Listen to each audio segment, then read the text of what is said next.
and Folklore, or the Try a Podcast, where we try not to F podcast up.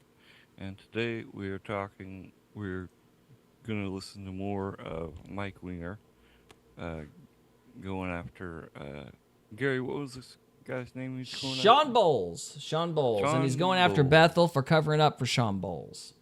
That's the accusation. How are you doing tonight, Gary? Oh, I'm Blurry doing swell. bit. I'm getting in and out of It's the focus. smoke. Apparently, it's the smoke. It's messing with the camera. Yeah, you're messing up that white balance or that auto zoom or whatever. How about you, Cody? How are you doing? I'm pretty good, man. I'm just excited to see my queener. I think we're all excited. Oh. I think I'm gonna check on the live stream a little bit. Keep you guys Well, you on don't your like toes. being excited to talk about my queener? I'm gonna just start Shawn playing Bolz. this. You guys are being. Shawn Bolz. Shawn Bolz? Shawn Am I Bolz and pronouncing Mike it Wiener. wrong? I'm not indulging in any of this. Balls and wiener? Absolutely not. But there is no way for leaders to stand up and defend those who are being targeted by bad guys without taking some risks for yourself. So we all need to step into that stuff. Anyway, Charlotte Gore is the next one we're going to talk about. Charlotte Gore. Okay, there's a guy named Chris Gore. He's really significant in Bethel, or was for many years. I don't know what he's doing at the moment, but he was at Bethel Redding from 2006 for many, many years until at least recently. Maybe he's still there. I don't know. He was the director of their healing ministries at Bethel. I should probably preface this a little bit. So, we're starting at the point where he's explaining how they caught this guy. So this guy's like saying people's names seemingly at random in the audience. He's Talking also about giving Shawn Bolz? Shawn Bolz. He's basically He's a he's prophet, going isn't he? he's basically going, is John Doe here? John Doe, is your birthday this? Is your address that? And after Hang he on, asks let to me check Facebook. yeah, exactly. Just exactly what you were describing. You know, he Sounds would. like a magic show to me. Yeah, it's like that John Edwards. It's like M. Anybody got an M? Does anybody with an M got a grandma? Is that grandma old? It's like we're playing bingo. Yeah, it's like does this grandma have a disease? Yeah. That kind of thing. So I'll take any disease. any Just disease. let me know. Yeah, Let me know. I'll prophesy over it. But see, now we have Facebook, so we can get a little more specific than that. So we're gonna listen to Mike explain how they caught him on this stuff. So here we go. Bethel, and his daughter was a very well-known, very disabled young lady, very well loved and cared for. And Shawn decided to take her and use her as an example in one of his shtick, grifting, fake prophecy things, because everybody is a tool to this man, it seems. Is there a Charlotte with Hold on, I want to show you the beginning of that video again. Bethel TV moments. This was hosted on Bethel's Facebook and YouTube and wherever their Bethel.tv stuff is hosted at. This is one of their videos, and it was still present. It was still live until I started asking about it privately. I reached out to Chris Gore and asked him, and all of a sudden now the video has disappeared. is there a Charlotte with October 7th birthday? Does that make sense to anybody? Charlotte Gore just had a birthday in October. Who would Charlotte Gore be? I don't know. Okay, Chris Gore's daughter. Okay, and Chris isn't here. Chris Gore, where's the camera that I'm looking? I want to show you a different angle where my face is not blocking, because I want you to see that there's Bill Johnson, there's Benny Johnson, there's Danny Silk, probably other leaders here as well, all there in the room. This is of course at Bethel, and he's going to now abuse the entire church. Looking at. Hi, streaming audience. We love you. This is a word for you. And Charlotte Gore, I saw the Lord giving you a hope for fullness, and your life matters to God in a major way. So there's a healing power of his love for significance, and then it will follow with a full healing. The Lord wants to bring a full healing, and your parents' prayers are working. What am I saying? You guys are excited. I don't know what y'all are. He's clearly prophesying that she's going to be fully healed, which would be obviously the heart's desire of any parent, or of her for that matter. I'll show you. She's very, very disabled. I'll show you later. I don't want to show her face. I don't want to increase any of the negative stuff, but we have to give the examples. These are the public examples. I was able to find this. I was able to go through, scrubbing through his videos, scrubbing through the videos Bethel has put up of him, and going, where is he prophesied? Can I confirm that I found this online? And I found examples of my own as well. So Thoughts, anyone? That's crazy, man. Pretty sick. Pretty sick. Yeah. The worst part is, you know, a lot of these people, they believe it, 100%. Yeah. I mean, I don't know, man. It's like, I don't know how, because it's like, we read the website last week. I mean, it sounds awfully corporate. I mean, I take one look at it, I'm like, well, this is a scam. You know what I mean? It sounded pretty hokey to me. So I don't know how they get into this exactly. But I mean, I'm not trying to like condemn anybody, but you just wonder, just like, I don't know, maybe it's like a very small circle of people, perhaps. Yeah, well, it's part of they grew up in it. Yeah. That's what they know. What So do you they think? believe it. Yeah, what do you think about this? Do you think like maybe the people in the beginning were sincere or really gifted, and then like Well, that's usually how it hucksters starts, took over yeah. later, perhaps? Yeah, it's usually how it starts. Yeah. They make a little bit of money, and then they take God, and they're no longer grateful to God for it, and so they start losing money. So they try and figure out ways like checking Facebook to keep it going. Yeah. What do you think, Cody? Yeah, it's wild. I mean, it's what you see on any magic show, you know, Yeah. and Yeah. it's just framed in a different light. And I think it's gross to use God like that. I think that's using the Lord's name in vain. Yep. Yeah. So yeah, so far we're on board with Mike Winger. Sounds like we're all on the same page. He's right to be calling this guy out. Wait, you want to see my queener? I'm gonna Go play the back to video Mike now. Wiener talking about Yeah, God. we're gonna This is one of continue those, this lecture. I think I'm the first who brought this one up.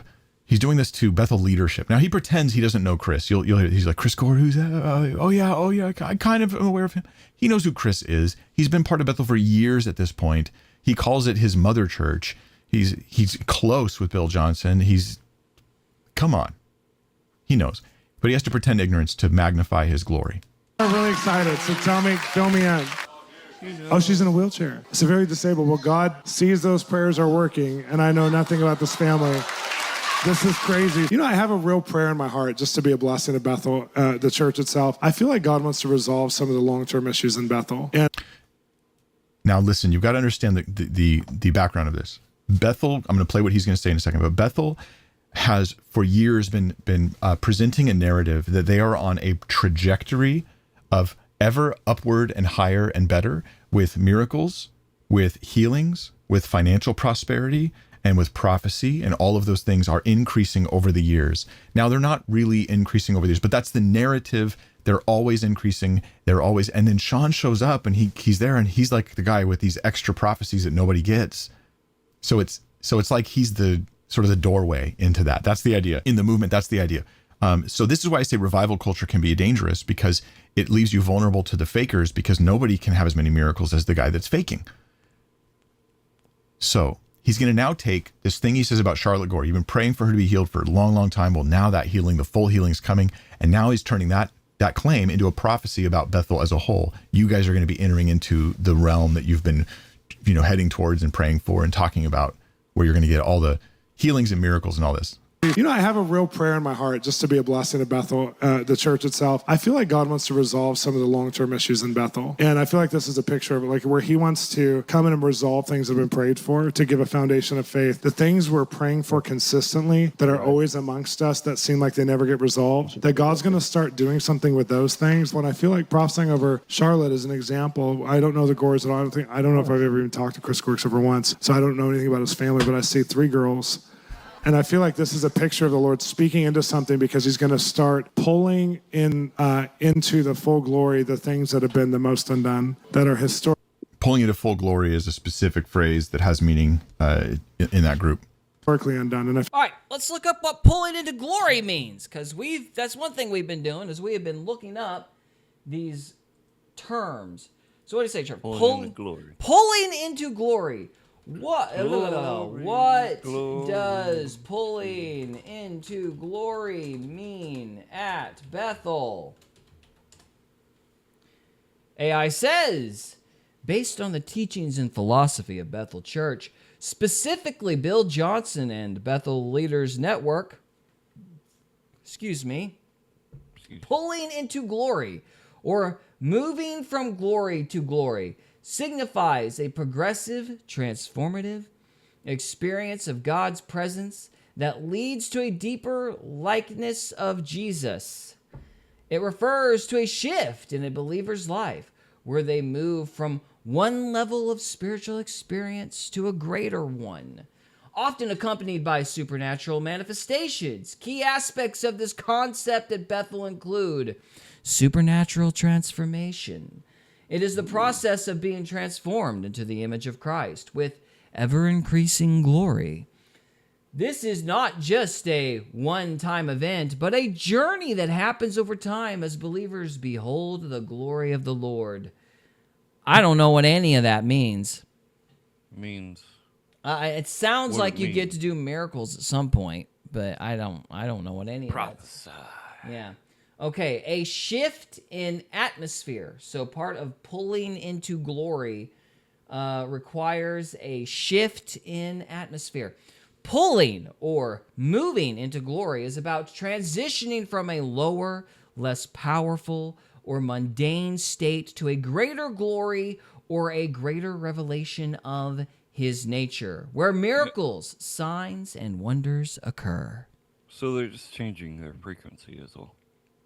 And I calling don't- it glory. That sounds entirely too coherent. I have no idea. No. It sounds like corporate speak. Cody, what do you think? That's garbage. It's garbage. That's what I think. Yeah, I don't. Glory to God is glory to. I don't know. Glory. That's like all over my head. So the glory realm, it implies entering into an infiling from heaven to earth, where God's presence is heavily felt. Unveiled living, it involves living with an unveiled face. Okay? Which means removing barriers like sin, doubt, or legalism to directly experience and reflect God's glory. Swallowed a little spit there. Sorry. A focus on the new covenant. Bethel emphasizes that this glory is superior to the Old Testament, representing the ministration of life by Christ. Well, I can already tell you right there that's not biblically right, because Christ completed the Old Covenant. He didn't render the Old Testament irrelevant. That's stupid. You just So, added on to it. no, he just completed what was already said was going to happen, what the Old Testament Right. already said was going to happen.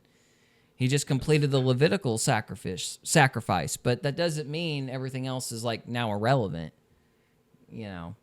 Yeah. Anyway, in summary, at Bethel, pulling into glory is the pursuit of a deeper, more intimate, and more powerful experience with God that results in believers living as transformed, supernatural, and radiant reflections of Jesus.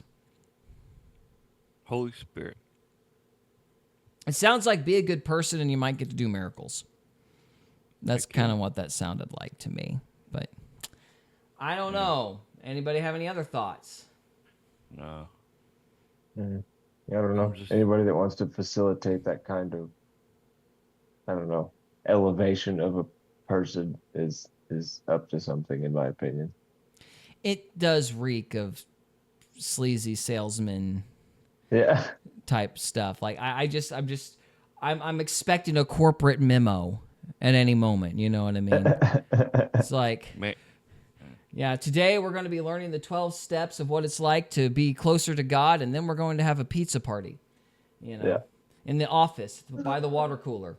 So that's kind of the vibes I'm getting. I'm like, this is really corporate, man. Yeah. Anyway. feel like this is one of the pictures. So we bless this situation and ones like it to get resolved in this season, God. Wow, in Jesus' name. Wow, that's so good. Wow, there was some holiness on that. Wow. Proceeds to pat himself on the back at the end of it. So like I said, I reached out to Chris Gore. I was like, hey, can I talk to you about this? I believe that he abused you and your daughter and your family. And I guess I didn't grab the clip, but he also in the same clip, he mentions their dog Maverick. And the crowd was like, they're shocked because they have a dog named Maverick. And he's like, oh, wow, Maverick. Yeah, okay. She has like a Maverick little dog.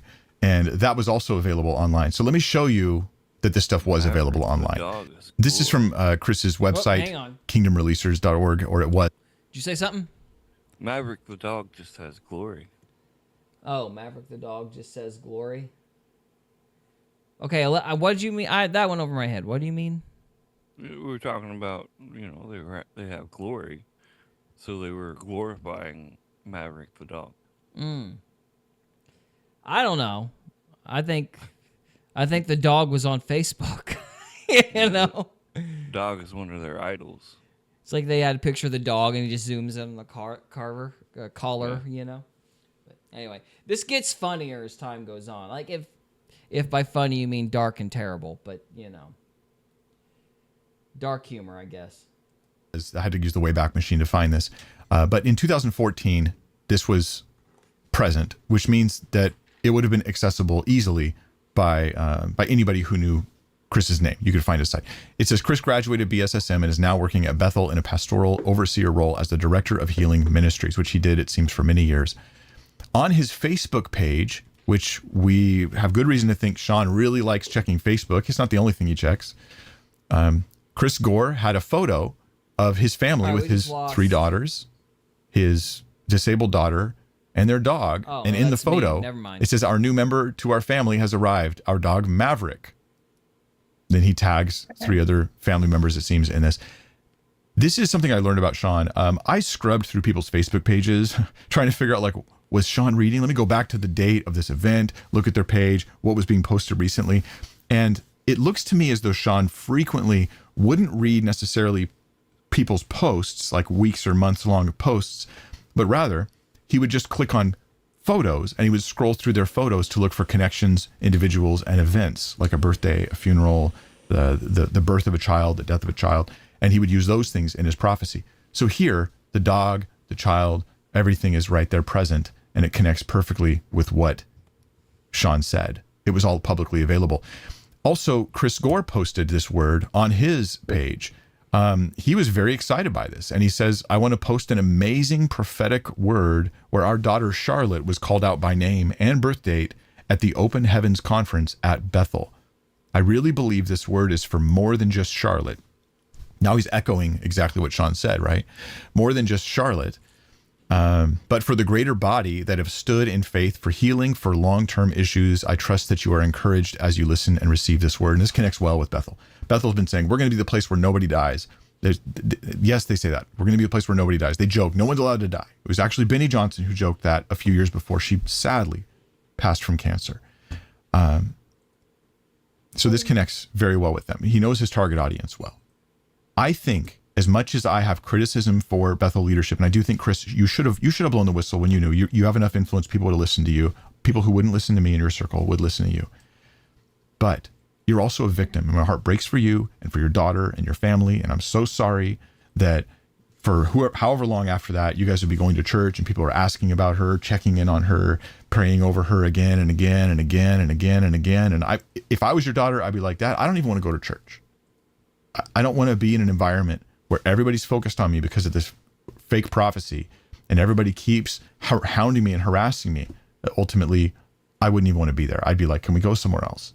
I'm sorry that happened to you. I'm sorry that happened to her. This is Charlotte Gore in 2024. One of the more recent pictures I could show you guys. She's clearly still disabled, for those who are like, but maybe she did get healed. Dude, it's been years and years. The original video where the prophecy was there, the video, not the event, the video was posted October 15th, 2015. This is her 9 years later. So Charlotte, that word wasn't from the Lord. You didn't do anything wrong. You didn't disappoint God. The people praying for you didn't fail God in some way. The man was just abusing others so he could exalt himself and get glory and money and power, and it worked for a good long while. And sadly, the leadership in your own fellowship didn't protect you from him. So this is something that I appreciate about Mike Winger. There are things I don't appreciate about this presentation that comes in later. But one of the things I do like is his defensiveness for those people that are like victimized. Because obviously the girl's going to wonder if she did something wrong. Like if she really believed this was a prophecy and then she didn't get healed, she's going to blame herself. And it seems like he really cares about their mental state. It's like, you didn't do anything wrong. This guy's just a charlatan. And I appreciate that willingness to defend people that are victimized like that. And I think it's pretty sick. Yeah. So I agree. I just want to say that because I'm going to give him a hard time later. But I wanted to take a moment to really say that I appreciate that he's willing to go defend the victims like this. And even when they found out, when they definitely knew, they still didn't. So yeah, like I said, Bethel has pulled that video. They didn't pull it when Shawn was exposed publicly. They pulled it when I asked privately about it. That's the timeline as I understand it. Let me talk now about usernames. Shawn likes to use usernames. Never get usernames, but I ask God for new information that I never get. Keep in mind that he says he never gets usernames. That's super important. Never gets them. But imagine if you would a prophet who doesn't know your name, but he knows your Facebook username. Terry, You think that would have been a tell? It's like, wait, you don't know my username though. Are you sure you didn't get this off social media? No, what are you talking about? What? No. How dare you accuse me? How dare you? It'd be like me going to church and somebody calling out Turtle Chief. It's like, Yeah, exactly. It's like, I don't think you got that from God, buddy. Bishop 911. Terry Bishop, you're working on the show and we're getting you. That is my username, Terry Bishop 911. The Lord says, you live in a pleasant place. What does that mean to you? I live on Pleasant Hill. Come on. That's on Sid Roth's show. Again, that's a pretty significant thing to get invited on Sid Roth. That's a door opener for you. Churches will be calling you. Conferences will be asking for. I love that you can tell when Mike's really disgusted because he starts mocking the guy, which is another thing I appreciate. have you ever watched? Come on. Wait, he was on a TV show first? Sid Roth's Supernatural. Eventually, It's he wound Supernatural. up. Yeah, it's Sid Roth's. It's Supernatural. Have you watched that? I have. I can't tell if Sid Roth is a charlatan, but he does have some not honest. In my estimation, there's been some people on there I haven't bought. So Yeah, he's had a lot of out there characters, yeah, and it's just they seem like they're overacting for that show. I don't know what I think of Sid Roth because it's like at the same. From my perspective, like when you're interviewing people, it's not really like your job to give your opinion. It's like you let people say what they're going to say, and then you let the audience decide whether they're full of crap or not. Yeah, You know, I kind of feel like that's your job in that kind of role, but I don't know. What do you guys think? all right. It's Yeah, you let Okay. people talk and expose who they are. Yeah, like you let them expose themselves if they're full of it. What do you think, Yep. Trevor? yeah. On Sid Roth's show, he kind of points it to where it escalates his people, his guests. So you think he affirms pretty much everybody no matter what? He doesn't let them talk. He just is like, oh, you got to believe this guy. This guy's the best thing since sliced bread, you know, that kind of thing? Yeah, basically. Okay. He lifts them up, and then he lets them tell part of their story, and So it's it's- all it all seems fake, like it's a show. It's like the whole thing's an ad Yeah, basically. just for the person's stuff. That's my opinion of his show, but Well, you might be right. I've seen a few of his things, and I've always kind of been like, man, I don't know if I'd believe those people, but I kind of feel like as an interviewer, it'd be my job to just let him talk. But I mean, then again, if the guy's going, this is the best dude ever, I know, that's kind of a different matter, you know? yeah. So, But I may just be speculating. because I'm a speculator. We're all speculating. It's fine. Anyway. For you after you get on the Sid Roth show. Here's another one. And I felt like he said even like someone named Bubba, because I saw Bubba Gump Shrimp Company. Who is Bubba? Like, who's Bubba? This your Bubba? Is that your Okay, I enhanced the audio so you can hear the guy a bit. I also put the text on the screen. He's going to go, is that your real name, Bubba? Because he doesn't know what the guy's real name is. He just knows all he could see. This is what it looks like. All he could see was the guy's username online. And he wasn't sure if it was real. So he goes ahead and brings it up himself. your nickname, your family nickname? It's my nickname. It's my Facebook name. That's so cute. That's so cute. I think He goes on and on about it being cute. I didn't keep playing it. That's so cute. Ugh. Chills, something I know. creepy about that. He said cute because it's like an out of character thing. So you pay attention to that and not the thing that he just did. It's flamboyant and passive, therefore it's disarming.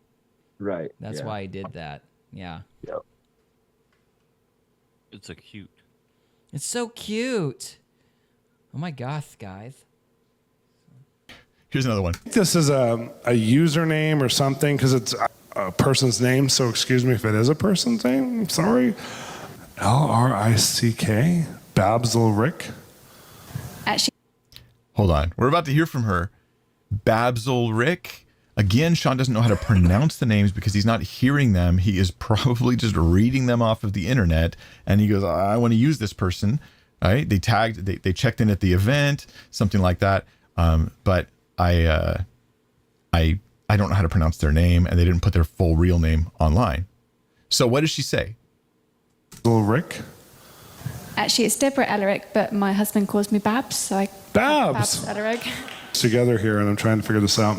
Never get usernames, but I ask God. Deborah Ellerick, but my husband calls me Babs. Babs Ellerick. He didn't even know that was two different names.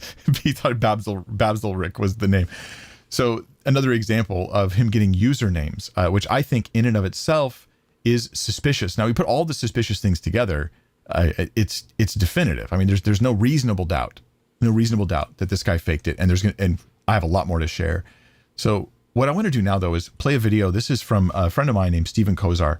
Now Steve Kozar has been criticizing some of the craziness that's gone on in the charismatic church in particular for quite a while. And he has a bad name because of it, because your name will get slandered if you do this stuff. And he tried to raise the alarm about Shawn Bolz a long time ago. And I want to play a significant portion of the video from him so that you guys can see exactly what he was talking about. I think this is pretty significant. This is an awesome analysis, and Steve's going to walk us through some specific examples. He'll put up something Shawn claims to the audience, and then he'll show how the thing that was claimed was available publicly on social media. And when you have this happening over and over and over again, and you combine it with one other element, Shawn has detailed specific facts about your past and present that are available publicly on social media, and then combine that with another fact. Shawn has vague generalities and prophecies for you about your future. He might tell you what to do with confidence, but he won't tell you what will happen with great confidence, generally speaking. Sometimes he does, but it's not the kind of details that he has about the past and present. When you combine specific public info with vague futuristic prophecies, that's a huge red flag. When you do it over and over and over again, it's obvious that the guy's a faker. But how many times have we actually heard that? You know, where it's like, you know, they say something like your name, and then it's like, you need to go in the Lord, and you need to persevere and persist and be determined. You know, like they give you a bunch of cookie cutter advice and platitudes. No. Like, your day is coming. No. It's your time now. You know, that kind of thing. Over glorified motivational speaker. Yeah, but it's like they call advice prophecy. Like, I don't know. I think that's just an interest. But I see that a lot with those groups. Thoughts? Next time I talk to my dad and he gives me advice, I'm gonna be like, prophesy. And your dad's gonna be like, that's not what that means. What are you talking about? You read your Bible. What's the matter with you? What do you think, Cody? I don't know. I think this guy's a con artist. That's I agree. Yeah. I agree. There's I agree. there's one on the nose here. I can't remember if we got to it last time or not, but he screws up royally, and I kind of want to keep going until he gets to the royal screw up because it's pretty definitive. Let's learn about Dennis. Dennis, who was targeted, manipulated, and abused by Shawn Bolz after Bethel had already had opportunity to find out and correct this man. And I'm looking for a Dennis who you're either from the Ukraine or your parents were. I just want to point out there's Rodney Howard-Brown on stage behind him, Daniel Kalinda, and Heidi Baker. And you moved to America, and I think to Washington State or Washington, D.C. And Todd White and others, you'll see. Help me out here. Is there a Dennis? Every single thing that Shawn says comes directly from the social media accounts of Dennis. This is just a big trick. So here, Steve is showing the social media page where Dennis talks about the very things that that Shawn is prophesying. And you moved to America, and I think to Washington State or Washington, D.C. There's a Dennis who your parents were from the Ukraine. You moved into America. So the Facebook here shows that this info is available. Okay, help me out here. Is there a Dennis? We've only done this in stadiums this big a few times. So it's a little hard. So my story goes that my family comes from a Ukrainian background. So my mom, when she was about 16 years old. Anybody who's listening on podcast, this is a video that Dennis had on his website, his own testimony video. Now keep in mind, for the Azusa Now event, people were doing check-ins on Facebook. We'll talk about, I'm coming back to Facebook. As soon as we're done with Dennis, we will come back to Facebook and I'll reveal the thing that is very relevant there. Came into the United States, and my dad around not too long after that did as well. They didn't know each other, and they came and they got married in the United States, and I was the second son born into the family. We've only done this in stadiums this big a few times. So it's a little hard. We have somebody. Thank God. Thank you, Dennis, for listening to God and showing up. Is there a screen I can see, or I can't even see a screen, I guess? Here, let me walk way out here and almost fall off the stage. This is good. Dennis, you're here.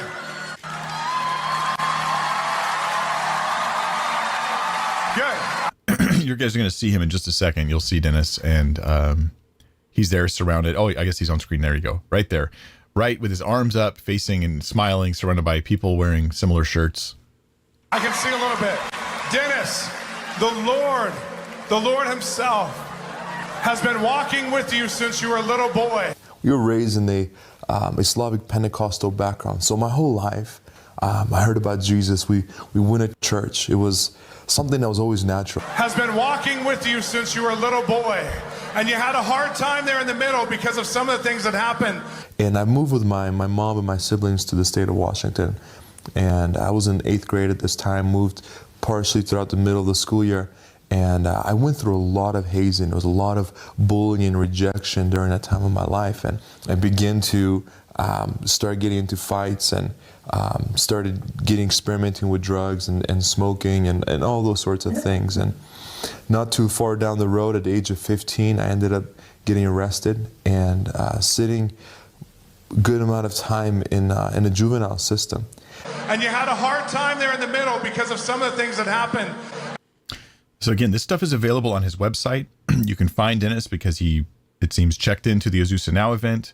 He's using the hashtag like Azusa Now or Azusa Now 2016 or something like that. And it's all available there. It's not hard to think that before this event, Shawn is sitting there in his hotel room or wherever on his smartphone, taking some notes from the things that he sees.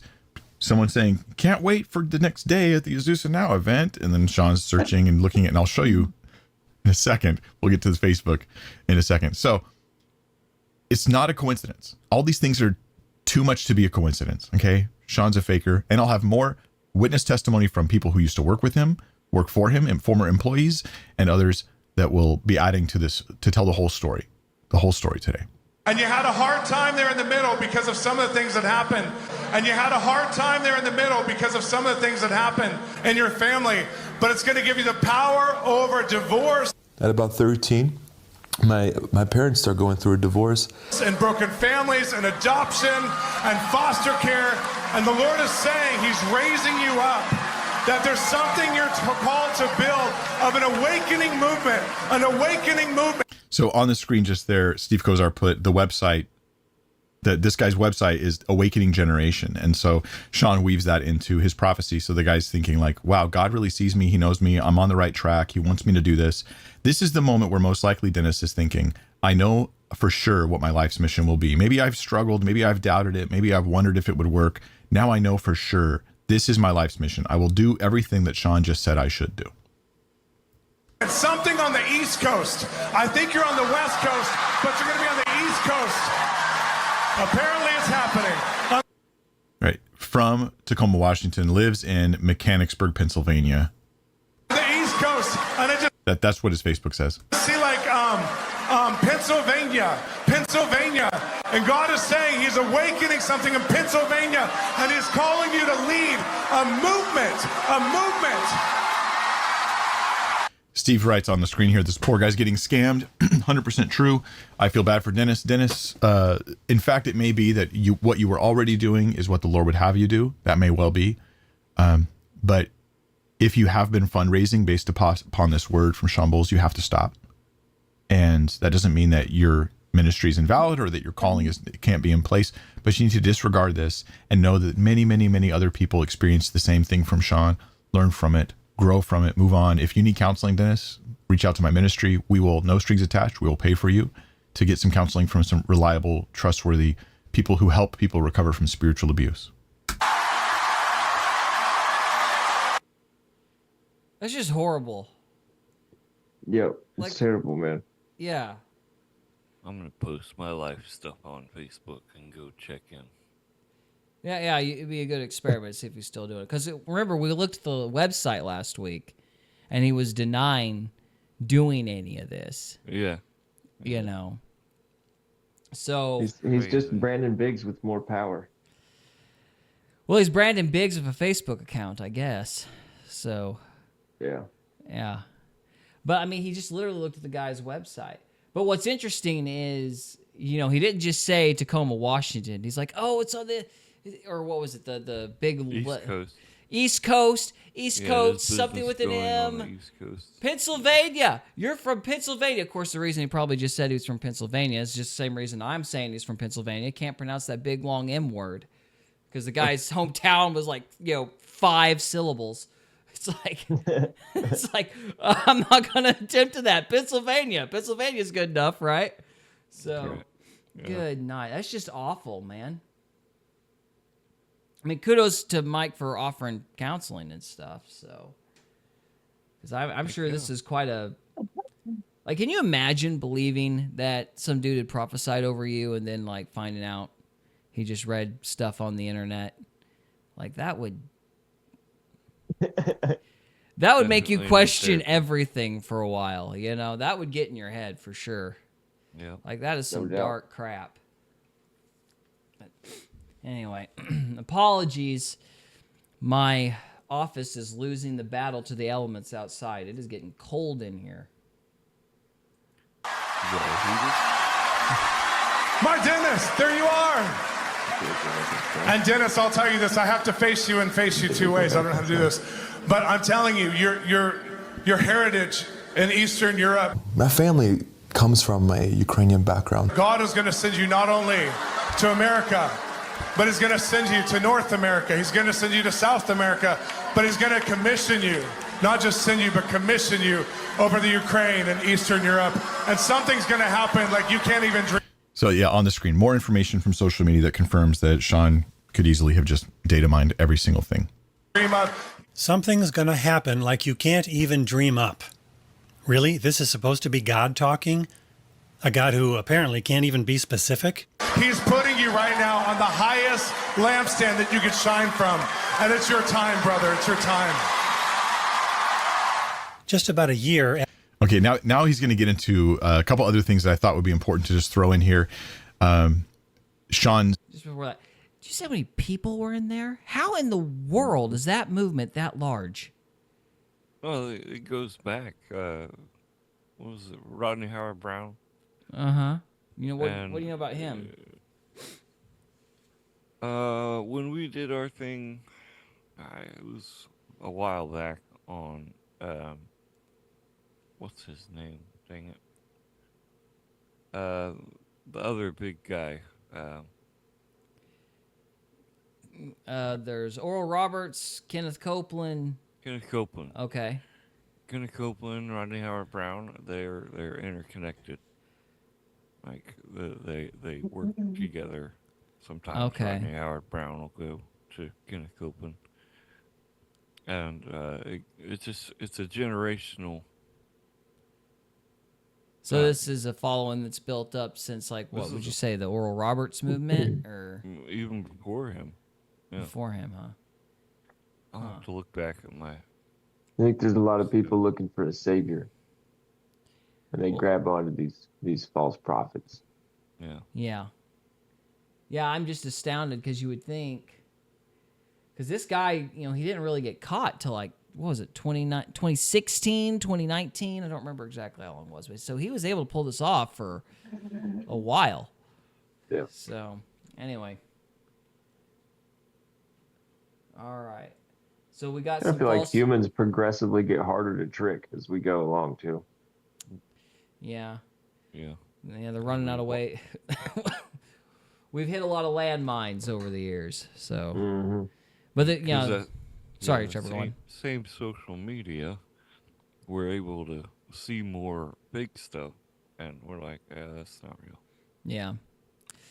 But then you get people that buy into it. What was it Mark Twain said? It's like it's easy to trick somebody, but it's hard to convince somebody they've been tricked. I think he said something like that. Yeah. So anyway. More notable false prophecies, coronavirus and Trump. After this Send event, where we just saw him using his smartphone, he made this ridiculous pronouncement from God that the coronavirus was about to end, everything was going to be okay.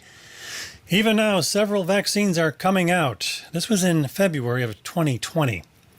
He made a big deal out of this. Fox News, some gullible person at Fox News actually ran with this story. Here he is on the Strang Report, being interviewed by Stephen Strang, the publisher for Charisma. The Strang Report and Stephen Strang did damage control for Benny Hinn after I exposed him, and it was bad. It was bad. I actually did an interview with Charisma, and somebody inside, the guy who interviewed me was fine, but there was somebody else who was in his ear trying to get him to lay a trap for me by asking me a loaded question about Benny Hinn. As soon as I answered it, they put articles out on multiple news websites to try to attack my character. This is just what really happened, okay? The cover-up culture is a real thing. Millions won't die. The economy will surge. This was in March of 2020.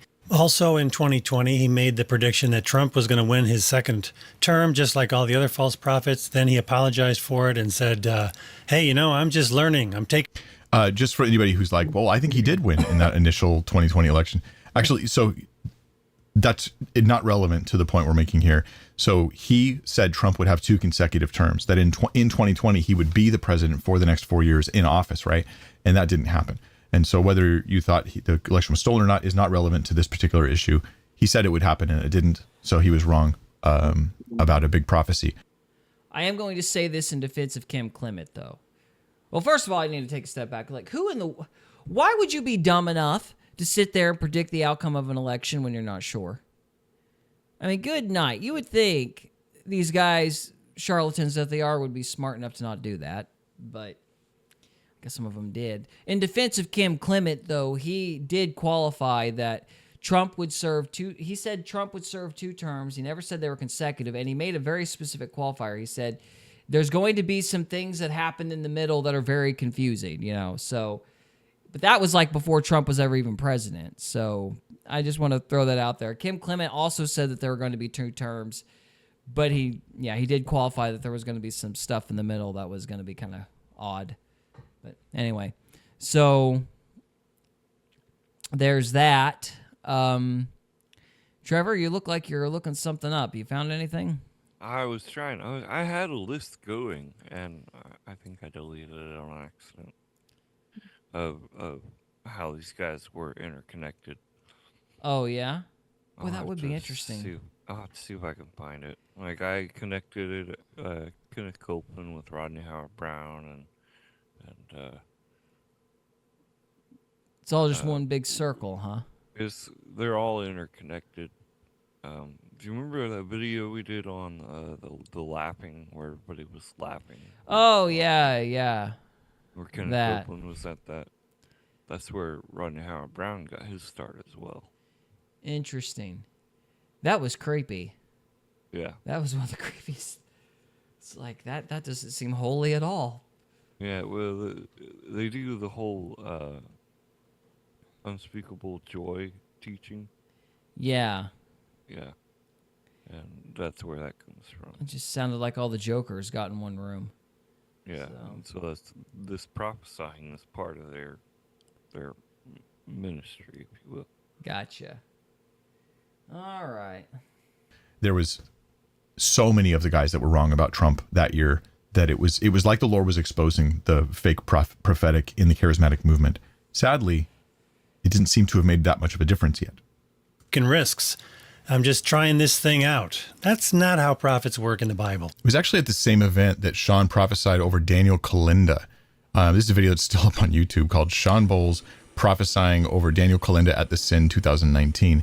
Here you've got Bill Johnson, Lou Engle, you've got Todd White, you have Daniel Kalinda, you got Michael Culiano. So you have a bunch of different people here on stage. This is big. This is 2019. Now Bethel already had information. 2015, 2016, 2017. They still put him up and did this.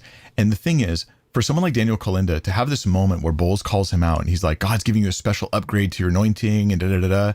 And you don't want this guy to be exposed potentially because it makes you look. That's another tell I think that should be made out or mentioned. If somebody's comparing God's anointing to like the download on a computer, like I would consider that a work of fiction.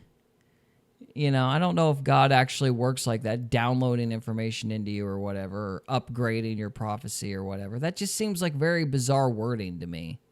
I got a download from God. Yeah, I got a download from God, like, you know, your brain's a computer or whatever.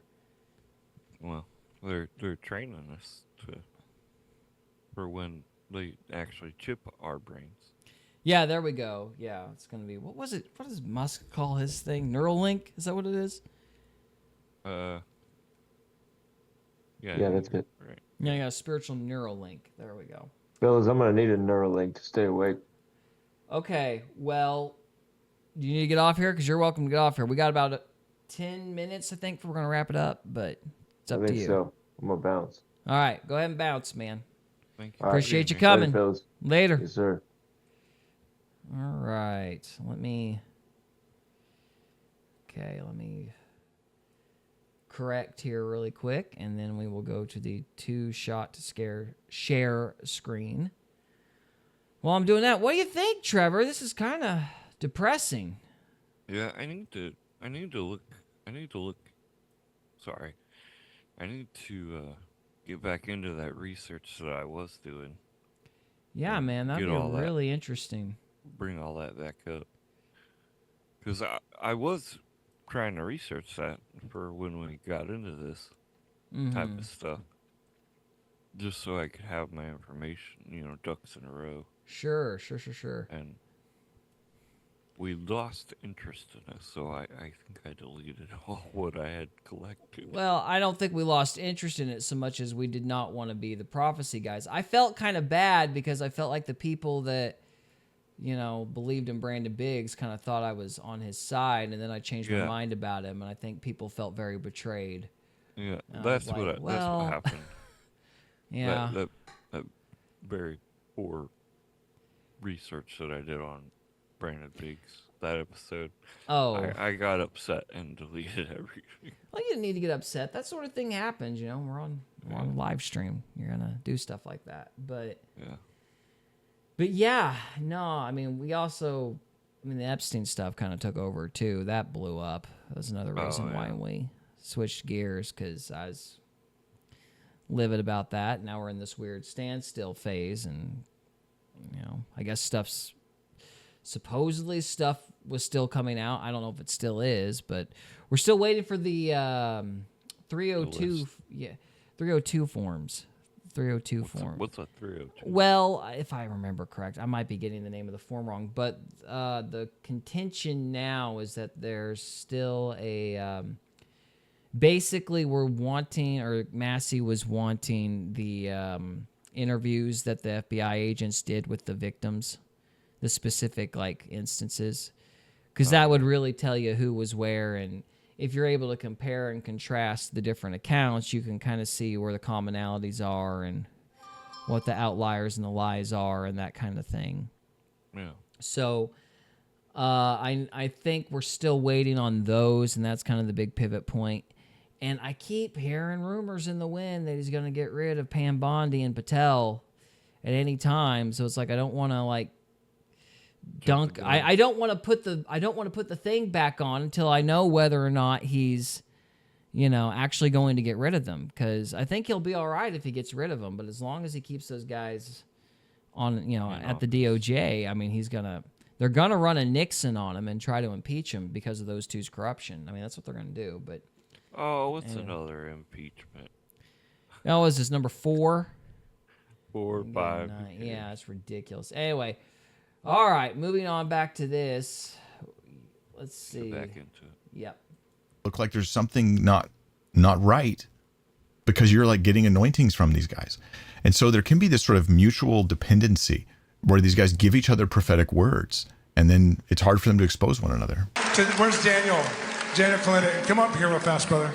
But I will say this, I felt like God, I kept singing it over and over and over, and I felt like I was supposed to do it in front of everybody, because I feel like you represent someone who's having a fresh commissioning from God. Behold, I do a new thing through you, and it's going to involve properties all over the world that will be discipleship places. And I'm telling you, the roots of what you've inspired will now go deeply in the lands, because there's a property anointing along with the ministry of evangelism and crusades, a property anointing. Okay, so now we come to 2013. Why 2013? Why is that the time when his prophetic gift took off? When all of a sudden, he's not just normal prophetic grifting like Paul Cain would, he's next level prophetic grifting like Shawn Bolz does.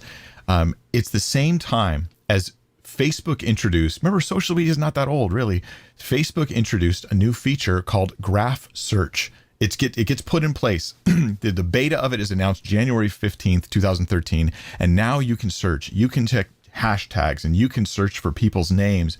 You can connect relationships. Before, you would go on Facebook and just sort of hope it connected you to people, that were in your area, or that you also went to the same school as you or something. But you just would go and hope it would make a connection. Now you can search. That's what happened in 2013. When he says to Sid Roth in the article, he says on Sid Roth's program, that it was 2013 he got his prophetic upgrade. That was just the year that Facebook became searchable. That's all it was. It was so obvious. That's why Steve Kozar knew it. That's why Matthew Hartke knew it. In 2021, he posted on X a bunch of evidence about this. And that's why even in 2017, you even had public articles. Did you guys, this will surprise you, but here's a public article that was available in 2017. Let me put it on your screen. Shawn Bolz, Exposing a Fraudulent Charismatic Prophet by Stuart James Felker, May 17th at 2017, last time it was updated. It talks about the Azusa Street event, the big Azusa Street event. It goes through the specific issues of how this is known as hot reading, and then there's cold reading, and who ultimately Shawn did. They got videos of it. They talk about it in detail. This stuff was all there. The evidence was right there. Why did nobody listen when this article came out? I think the answer is easy, because it is the people don't have the power to hold leaders accountable in the movement. It would only matter if a fellow leader would hold him accountable. That's the only time it would matter. You could check out this article if you want. I give you the name of it.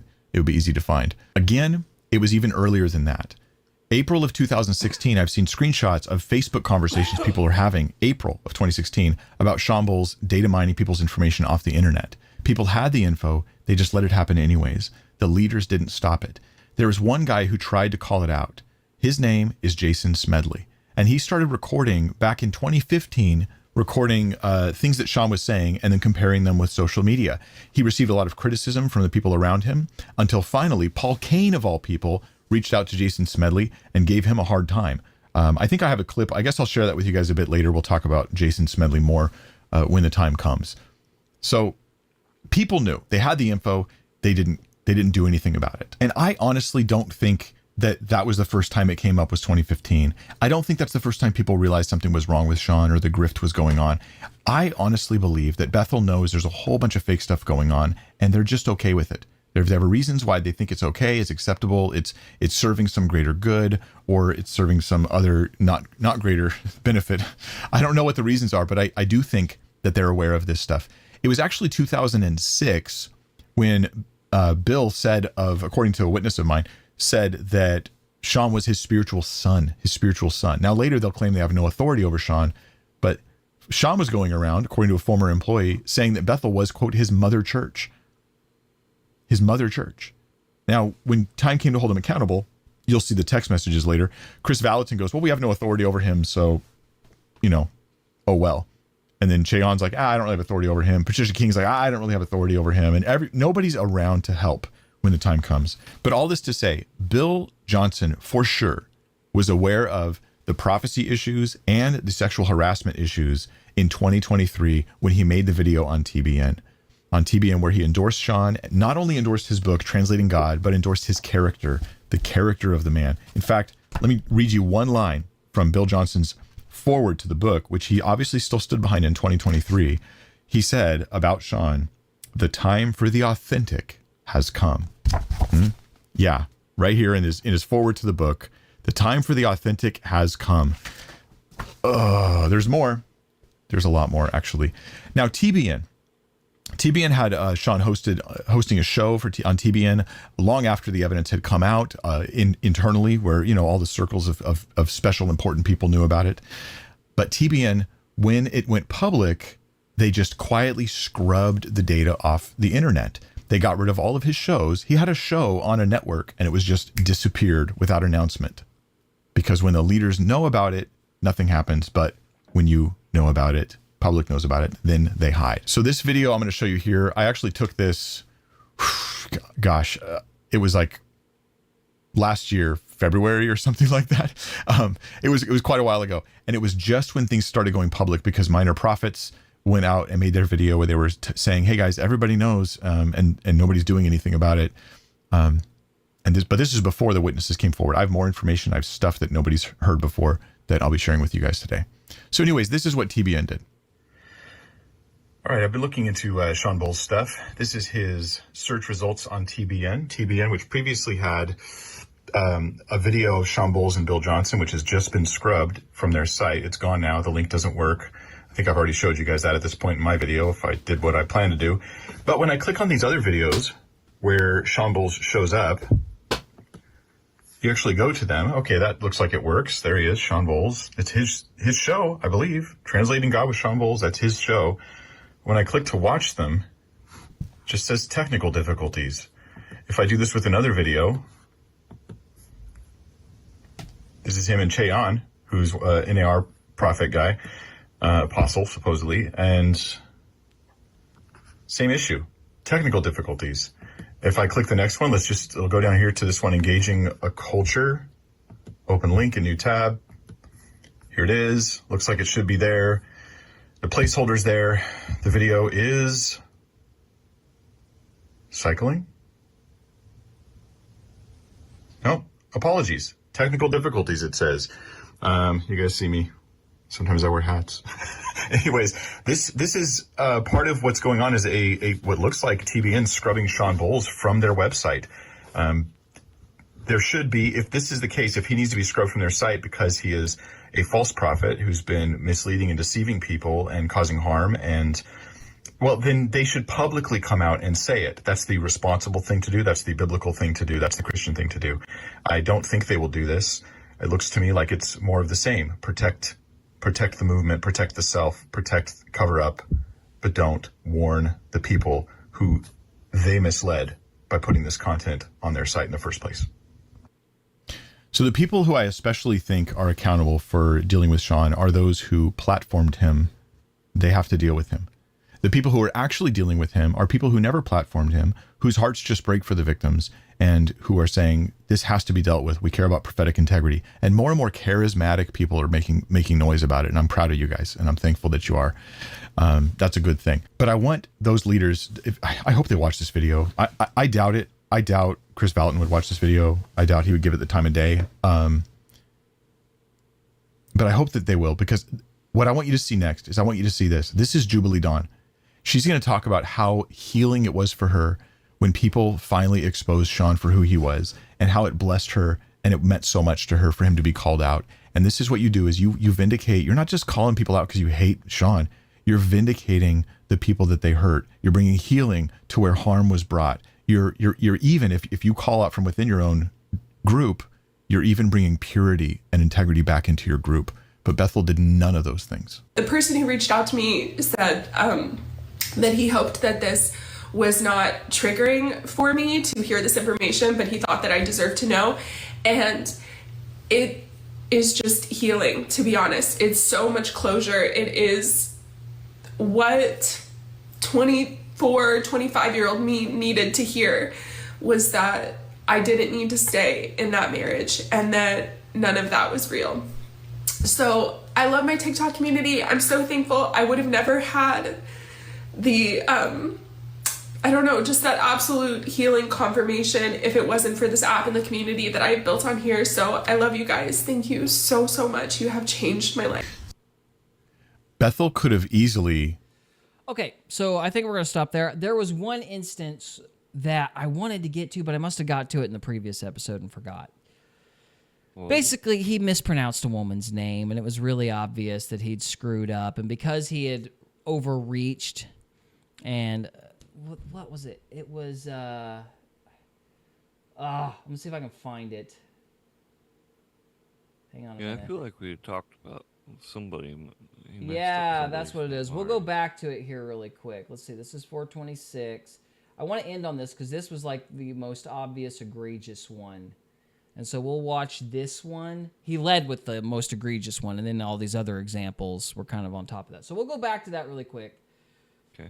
Excuse me. We're at 140. We'll have to remember the stop there.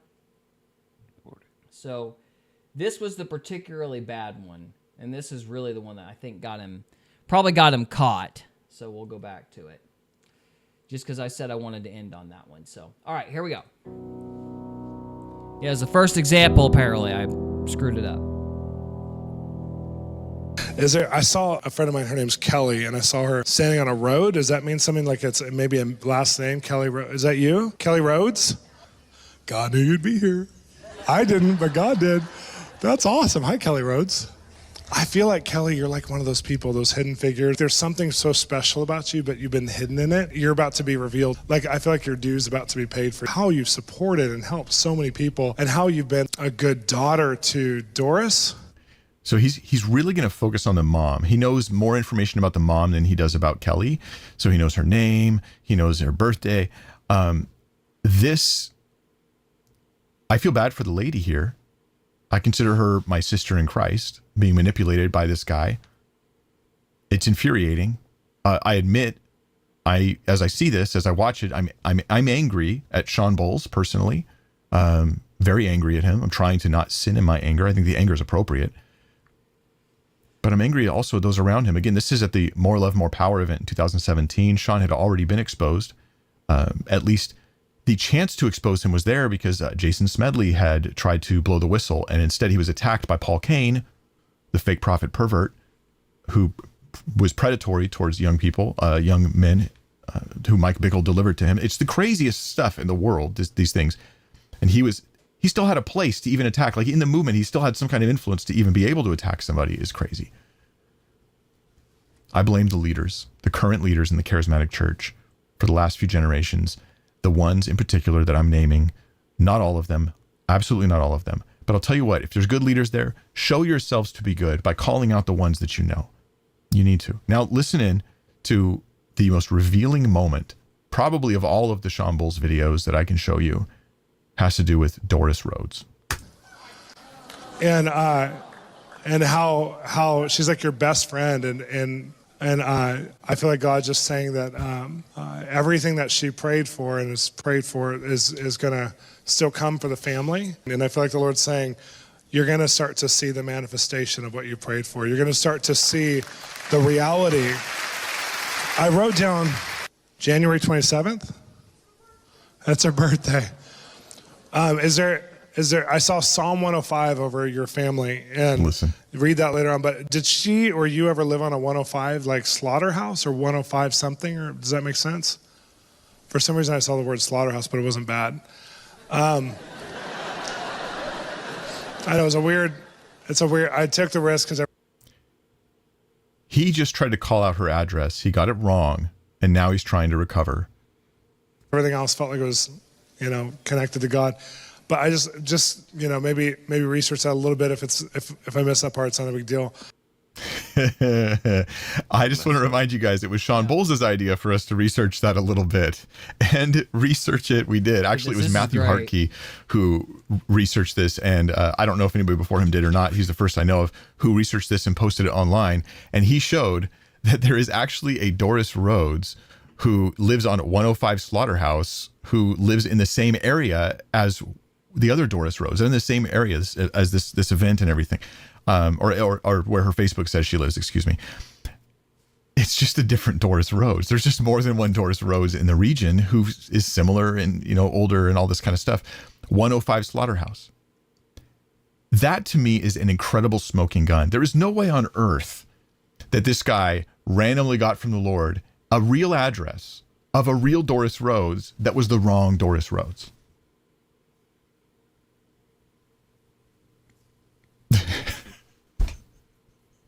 This was So, yeah, he got the address wrong because there's another lady. Whoopsie doopsie. That's pretty obvious. So, we're going to wrap it up there. I want to, because I am going to start. This is the strongest, in my opinion, this is the strongest part of the whole presentation. I think Mike Winger definitively proves this guy is a fake. Yeah. I don't think there's any question. And that by itself means you ought to get kicked out and punished and all the rest of it. I mean, the guy is clearly a liar. Clearly. And yeah, if you were paying attention, it's beyond telling. Yeah. And I want to take a moment to compliment Mike Winger because I feel like he does a very good job. Well, I appreciate his ire on behalf of the victims of this guy. Like, yeah. I appreciate the little moments of mockery because, in my opinion, that means it's real. He's actually upset, and I buy it, and I appreciate somebody being mad on their behalf. I say that because I mean it, but also, later on, I'm going to start giving him a little harder time because I don't think. Who, Mike? Yeah, Mike. I don't think the rest of this has gotten more attention. It's more salacious. I'm not convinced it's as strong as this section, though. But we're going to look at it in more detail. The rest of his video? It's not like, he's lying or anything. It's not as obvious as the Michael Brown situation, but we're getting into like sexual allegations and stuff. So, okay. that always gets dodgy because now you're not just dealing with being a liar in the church, you're dealing with like crimes. Yeah. And that there's a higher threshold of evidence for that, and I'm a little skeptical. Not wholly skeptical, mind you, just a little bit. And like I said, Mike, from what I understand, he does have more. He likes to focus more on like sexual immorality and stuff like that. Because I think a lot of it. The thing is I think a lot of it does happen in the church, but also you do have to bear in mind that if somebody's wanting to pull a coup or somebody's wanting to run somebody off, the first place they're going to go is a sexual allegation. Yeah. That's the first thing they're going to do. And so you got to be careful. I mean, it's like both things are true at the same time, to quote Ben Shapiro. Yes, sexual allegations are incredibly prevalent in these circles. it's also true that when somebody's falsely accusing somebody, they're going to falsely accuse them of a sexual allegation. And so you have to be careful with that kind of stuff. And so we're going to look at what he has to say in terms of evidence, let people, make up their own minds. And of course, obviously, I recommend watching the whole thing. We're going to go over this as much as we can. I said last week, we're going to try to do almost 6 hours. I don't think, we're not even halfway through. And what is this, episode 5, of it? So we're gonna get through as much as we can. I think next week, if Chris Volater comes out with a better response, because he came out with a sermon responding to Mike Winger the next Sunday, but it was wasn't good, probably because it was very impromptu. So we're going to see if Bethel comes out with anything more formal and analyze what they have to say in response to Mike Winger as well. If they come out with something, presumably tomorrow during their service or what have you, but we'll see. And if they don't, we'll just go over the first sermon. But anyway, we're going to wrap it up here. We're going to go over a little bit more of it probably in a pre-recorded episode, I imagine, but we're going to stop here.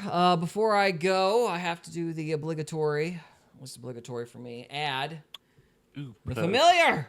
The Familiar. My book. It's coming out. Gary's book. It's coming out February 3rd. Read it. Yeah, we'll put eventually, probably after the fact, after the stream, we'll put in a link to the website so you can get either a printed version, the ebook, or the audio book. Sweet. It's kind of a hub to get whichever one you want on the website. So there's the shameless plug. Yeah, Trevor, before we close off, you got any final thoughts? No, it's heartbreaking to see this kind of stuff.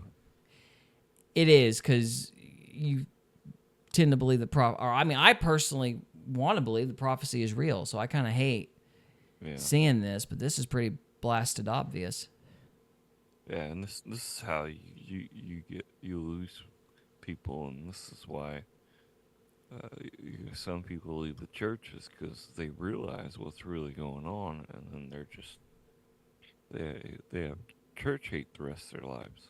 Yeah, and they never want to go back.